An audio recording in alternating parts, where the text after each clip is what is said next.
জানাবো এখনকার বিশেষ বিশেষ সংবাদ আর প্রতিদিনের বাছাই করা খবরগুলো পেতে চ্যানেলটি সাবস্ক্রাইব করুন। শুরুতেই হেডলাইন্স। হাইকোর্টে জোর ধাক্কা শুভেন্দুর। রাম মন্দির উদ্বোধনের দিনই রাজ্যে সংহতি মিছিল। কটাক্ষ করে কুণাল ঘোষ বলেন, আদালত শুভেন্দুর গালে থাপ্পড় মেরেছে। বিজেপির মুখে ঝামা ঘষে আইনি জট কাটতে ধূপগুড়ি পৃথক মহকুমা, জানালেন মুখ্যমন্ত্রী মমতা বন্দ্যোপাধ্যায়। তৃণমূলের প্রতিশ্রুতি ছিল উপনির্বাচনে 21শে জুলাইয়ের সভাতেই হবে আইএসএফ এর মিটিং, তবে শর্ত দিল হাইকোর্ট। রাজ্যে ফের করোনার থাবা। কলকাতায় মৃত্যু হলো এক মহিলার। উচ্চ মাধ্যমিক পরীক্ষার সময়সূচিতে বড় পরিবর্তন। ঋণ বাড়ছে সরকারের। যদি ঋণের পরিমাণ এভাবেই বাড়তে থাকে তাহলে তা দেশের মোট অভ্যন্তরীণ উৎপাদনকেও টপকে যেতে পারে।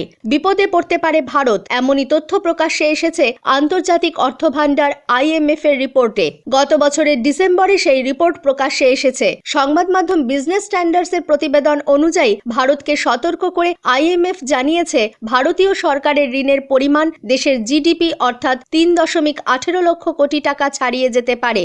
শিক্ষক নিয়োগ দুর্নীতির তদন্তে এনফোর্সমেন্ট নির্দেশালয় ইডি মিডলম্যান প্রসন্ন রায়ের 6টি ঠিকানায় তল্লাশি চালিয়েছে।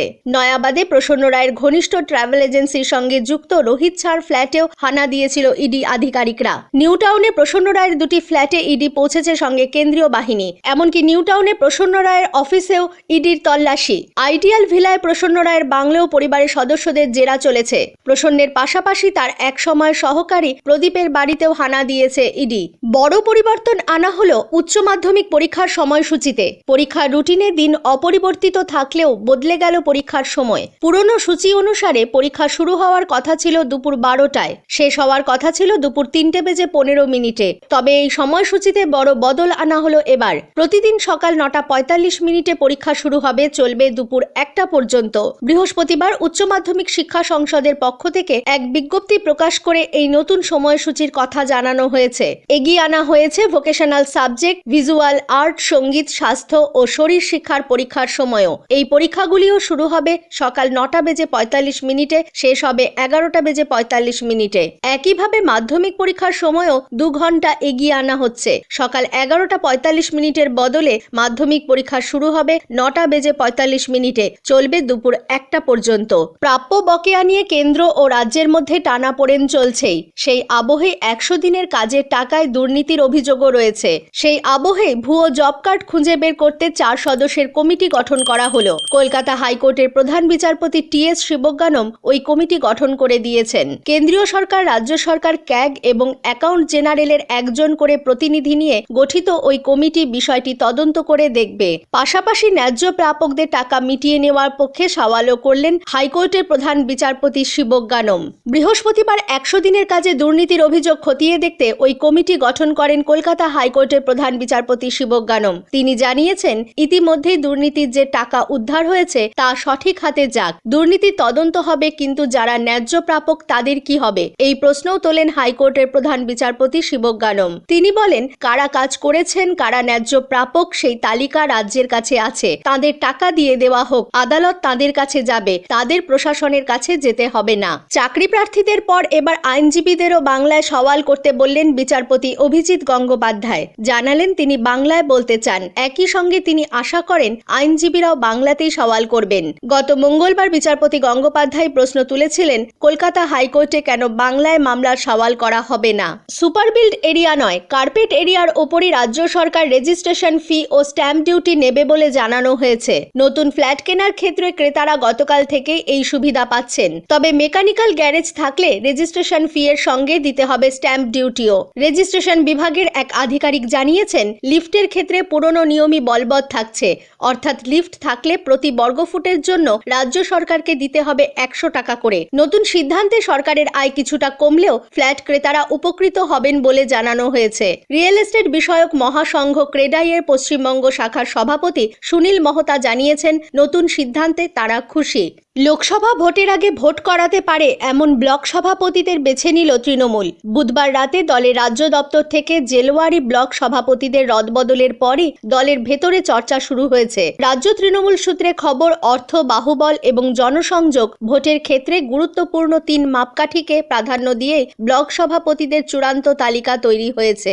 জলপাইগুড়ি জেলার ধূপগুড়িকে পৃথক মহকুমা করার কথা গত সেপ্টেম্বরে ঘোষণা করেছিলেন মুখ্যমন্ত্রী মমতা বন্দ্যোপাধ্যায়, কিন্তু এত এতদিন তা আইনি জটে আটকে ছিল। বৃহস্পতিবার মুখ্যমন্ত্রী জানিয়ে দিলেন, ধূপগুড়ি পৃথক মহকুমা হওয়ার বিষয়ে আইনি জট কেটে গিয়েছে। বৃহস্পতিবার আন্তর্জাতিক কলকাতা বইমেলা উদ্বোধনের পর সাংবাদিকদের সঙ্গে পৃথক একটি অনুষ্ঠানে মিলিত হন মুখ্যমন্ত্রী। সেখানেই তিনি জানান, ধূপগুড়ি এবার থেকে পৃথক মহকুমা। আইনি জটের বিষয়ে কলকাতা হাইকোর্টের প্রধান বিচারপতি টি.এস. শিবজ্ঞানমের সঙ্গেও তার কথা হয়েছে বলে জানিয়েছেন মুখ্যমন্ত্রী। রাম মন্দির উদ্বোধনের দিনই রাজ্যে হবে তৃণমূলের সংহতি মিছিল, সাফ জানালো কলকাতা হাইকোর্ট। মিছিলে অনুমতি দিলেও কিছু শর্ত বেঁধে দিল উচ্চ আদালত। কারো ধর্মীয় ভাবাবেগে আঘাত করবে মিছিল থেকে এমন কোনো মন্তব্য করা যাবে না বলে বৃহস্পতিবার নির্দেশ দিয়েছে হাইকোর্ট। অযোধ্যা রাম মন্দিরের উদ্বোধনের দিন অর্থাৎ 22শে জানুয়ারি রাজ্যের মুখ্যমন্ত্রী মমতা বন্দ্যোপাধ্যায় সংহতি মিছিল করতে চেয়েছিলেন রাজ্যে। তা ওই দিন পিছিয়ে দেওয়ার আর্জি জানিয়ে কলকাতা হাইকোর্টের দ্বারস্থ হয়েছিলেন বিরোধী দলনেতা। পাশাপাশি আইন শৃঙ্খলা ঠিক রাখতে ওই দিন রাজ্যে কেন্দ্রীয় বাহিনী মোতায়েন করার আর্জিও জানান বিরোধী দলনেতা। হাইকোর্টের রায় নিয়ে তৃণমূল মুখপাত্র কুণাল ঘোষ বলেন, এই নির্দেশ আসলে শুভেন্দুর গালে আদালতের থাপ্পড়। বাংলায় শান্তি সম্প্রীতির মিছিল হবে, কেন্দ্রীয় বাহিনীর প্রয়োজন নেই, রাজ্য পুলিশই যথেষ্ট। শুভেন্দুরা বিভেদ চেয়েছিল, আদালত ওদের গালে কষিয়ে থাপ্পড় মেরেছে। রাজ্য কেন্দ্রের কাছ থেকে হকের টাকা পান না 100 দিনের কাজে নিযুক্ত শ্রমিকরা। এই অভিযোগ বারংবার করে এসেছে রাজ্য সরকার। বৃহস্পতিবার কলকাতা হাইকোর্ট এই ইস্যুতে গঠন করল একটি কমিটি। উচ্চ আদালত বলছে, যারা প্রাপ্য টাকা পাননি বলে দাবি করছেন তাদের জব কার্ড আদৌ বৈধ কিনা তাই খতিয়ে দেখবে এই কমিটি। এদিন প্রধান বিচারপতি টি.এস. শিবজ্ঞানম এবং বিচারপতি হিরণময় ভট্টাচার্যের বেঞ্চ এই নির্দেশ দিয়েছেন। বৃহস্পতিবার পিতার ভূমিকায় দেখা গেল প্রধানমন্ত্রী নরেন্দ্র মোদীকে। গত কয়েকদিন ধরেই দক্ষিণ ভারতে বিভিন্ন মন্দির দর্শন করছেন মোদী। বৃহস্পতিবারও তিনি গিয়েছিলেন কেরলের ত্রিশূরের গুরুভাউর শ্রীকৃষ্ণ মন্দিরে। সেখানে পুজো দেওয়ার পর মোদী যোগদান করেন একটি বিয়ের অনুষ্ঠানেও, আর সেখানে কন্যাদানও করেন তিনি। সাধারণত কন্যাদানের দায় পিতার ওপরেই বর্তায়। পিতার অবর্তমানে পিতৃস্থানীয়রা যেমন জ্যাঠা, কাকা বা মামারা এই দায়িত্ব পালন করে থাকেন। কেরলের গুরুভাউর মন্দিরে ওই তরুণীর পিতা অবশ্য বিয়ের আসরেই উপস্থিত ছিলেন। তারপরও তার কন্যার হাত হবু স্বামীর হাতে তুলে দেন মোদী। কিছুক্ষণের জন্য হলেও এক কন্যার পিতা হন তিনি। বিয়ের অনুষ্ঠানে একজন পিতার যা ভূমিকা তাই পালন করেন মোদী। রাম মন্দির উদ্বোধনে সাক্ষী থাকা সহ বিশ্ব শান্তির বার্তা নিয়ে অযোধ্যার উদ্দেশ্যে বাইক নিয়ে পাড়ি দিলেন মালদার দুই যুবক। বৃহস্পতিবার সকালে রাধা গোবিন্দ মূর্তিতে পুজো দিয়ে যাত্রা শুরু করেন কোতোয়ালি অঞ্চলের পল্টু রায় ও মৃন্ময় দাস। স্থানীয় বাসিন্দা সঞ্জয় কুমার দাস জানান, রাম মন্দির উদ্বোধনে সাক্ষী থাকতে ও বিশ্ব শান্তির বার্তা দিতে দুই যুবক মোটরবাইক নিয়ে অযোধ্যায় যাচ্ছেন। এলাকাবাসী এই দুই ভাইয়ের পাশে রয়েছেন বলেও তিনি জানান। 21শে জুলাই সভাস্থলেই হবে আইএসএফ এর প্রতিষ্ঠা দিবসের সভা। পুলিশের কাছে সভা করার জন্য অনুমতি না মেলায় কলকাতা হাইকোর্টের দ্বারস্থ হয়েছিল আইএসএফ। বুধবার বিকেলে নওশাদ সিদ্দিকীর আর্জিতে সম্মতি দিল মহামান্য আদালত। তবে সভা করতে গেলে মানতে হবে একাধিক নিয়ম, সাফ জানালো হাইকোর্ট। রাজ্যে ফের করোনায় আক্রান্ত হয়ে মৃত্যু হলো 63 বছরের এক মহিলার। তিনি ছিলেন দমদমের বাসিন্দা। বেলেঘাটা আইডি হাসপাতালে মৃত্যু হয়েছে তার। হাসপাতাল সূত্রে খবর, গত 8 জানুয়ারি তিনি হাসপাতালে ভর্তি হয়েছিলেন। মৃত্যু হয় 14 জানুয়ারি। এই মুহূর্তে সারা দেশের পাশাপাশি রাজ্যেও চোখ রাঙাচ্ছে করোনার নতুন ভ্যারিয়েন্ট JN1। রাজ্য থেকে করোনা আক্রান্তদের যে নমুনা ন্যাশনাল ইনস্টিটিউট অফ বায়োমেডিক্যাল জেনোমিক্সে পাঠানো হয়েছিল, সেখানে 8 জনের শরীরে JN1 এর উপস্থিতি মিলেছে। অন্যদিকে সম্প্রতি করোনা নিয়ে সতর্ক থাকার পরামর্শ দিয়েছিলেন মুখ্যমন্ত্রী মমতা বন্দ্যোপাধ্যায়। বিড়ম্বনায় বিজেপি, বর্তমান সাংসদ রাজু বিস্ত নাকি প্রাক্তন বিদেশ সচিব হর্ষবর্ধন শৃঙ্গলা।